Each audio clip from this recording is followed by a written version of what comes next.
Morning, guys. Hey, just want to talk to you about something really important here. It's about wiring instructions and some of the frauds and hacks and other scams that go along with wire transfers and emails these days. So basically, there's a couple ways that we're aware of that people are falsifying wiring instructions. So it's good to be aware of these. There could be other ways, but I'll just go over these two.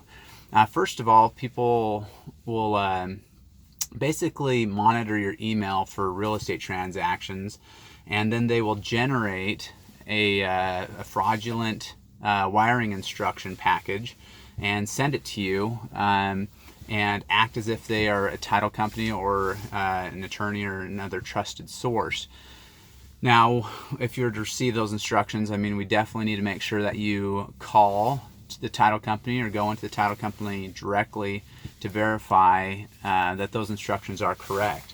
The other thing that they can do is the title company could really send you legitimate wiring instructions, but they intercept those instructions and then modify just the numbers on them and then let it go on through to you.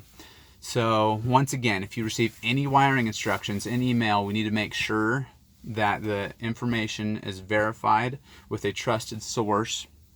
And when we say a trusted source, honestly, going into the title company or talking to someone that you know for a fact is the person on the other end that you need to talk to.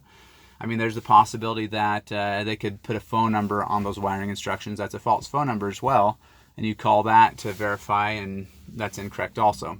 So we want to make sure that you're getting in touch with a trusted source, or if you can avoid a wire transfer these days, it's probably actually a little bit better.